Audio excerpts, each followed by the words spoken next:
গতকাল আপনারা জানেন যে অপারেশন সিঁদুর নিয়ে বিধানসভায় প্রস্তাব এনেছিলেন বিধানসভার স্পিকার, যা নিয়ে একেবারে শাসক বিরোধী তরজা তুঙ্গে উঠেছিল। বিধানসভা থেকে বেরিয়ে মুখ্যমন্ত্রীকে নিশানা করেছেন বিরোধী দলনেতা উদয়ন গুহ। বলছেন যে মানসিক সমস্যা রয়েছে বিরোধী দলনেতার, সোডিয়াম পটাশিয়ামের গন্ডগোল হচ্ছে।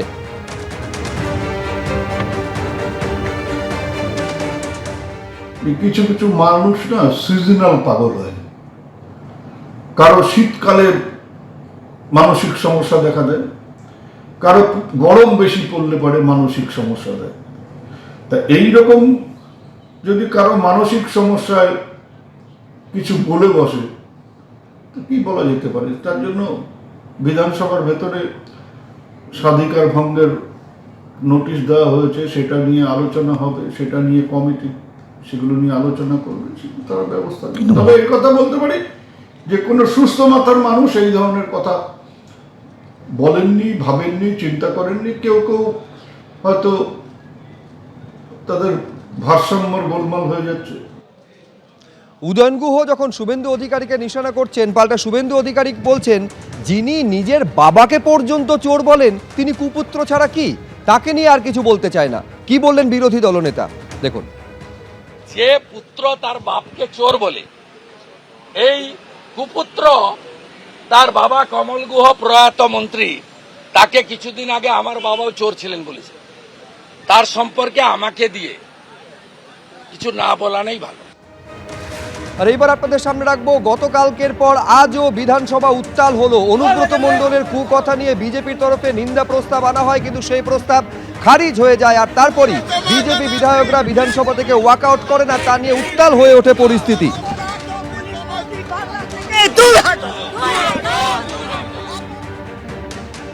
অনুব্রত মণ্ডলের বিরুদ্ধে মুলতুবি প্রস্তাব জমা দিয়েছিল বিজেপি। তাদের দাবি ছিল অনুব্রত মণ্ডল যেভাবে একজন পুলিশ অফিসারের মা এবং স্ত্রী সম্পর্কে কুকথা বলেছেন তার বিচার করতে হবে, তা নিয়ে বিধানসভায় আলোচনা করতে হবে। কেন এই ধরনের মন্তব্য একজন এরকম তৃণমূলের নেতা করলেন তা নিয়ে জবাব দিতে হবে। এই মুলতুবি প্রস্তাব অবশ্য খারিজ হয়ে যায় এবং এই নিয়ে কোনো আলোচনা বিধানসভায় অ্যালাউ করেননি অধ্যক্ষ, এবং তার প্রতিবাদে তারা বেরিয়ে আসেন। এবং বিজেপির মহিলা বিধায়করা তাদের অভিযোগ যে এরকম একটা অন্যায়, সেটা কিন্তু তারা ধামাচাপা দেওয়ার চেষ্টা করলো। দিদি কি বলবেন, কেন? দেখুন, আমরা চেয়েছিলাম অনুব্রত মণ্ডল যে নোংরা ভাষায় গালাগালি করেছেন, তা আজকে তার বিরুদ্ধে কোনো রকম ব্যবস্থা নেওয়া হলো না।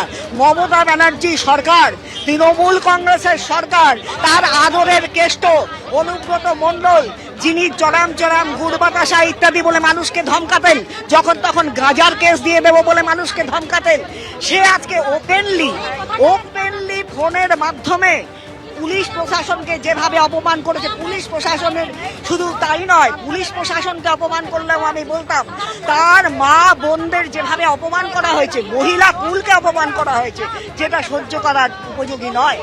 এটা বন্ধ হওয়া উচিত। অবশ্যই এই জিনিসটা অবশ্যই বন্ধ করা দরকার। এই জিনিসটার মধ্যে পশ্চিমবঙ্গ সরকার অর্থাৎ মুখ্যমন্ত্রী মমতা ব্যানার্জি পুলিশ মন্ত্রী থাকাকালীন তার যে পুলিশ, তার সেই পুলিশের পরিবারকে যে অপমান করা হয়েছে, অথচ মাননীয় মুখ্যমন্ত্রীর কোনো হেলদোল নেই। বিজেপি বিধায়করা সিদ্ধান্ত নিয়েছেন যে মুখ্যমন্ত্রী মমতা বন্দ্যোপাধ্যায় যেদিন বিধানসভায় আসবেন সেদিনকে এই নিয়ে সরাসরি তার কাছে প্রশ্ন তুলবেন, এবং কেন অনুব্রত মণ্ডলের বিরুদ্ধে কোনো প্রশাসনিক ব্যবস্থা গ্রহণ করা হলো না তা নিয়েও প্রশ্ন তুলবেন বিজেপির মহিলা বিধায়করা। ক্যামেরায় অজয় দাসের সঙ্গে উজ্জ্বল মুখোপাধ্যায়, এবিপি আনন্দ, কলকাতা।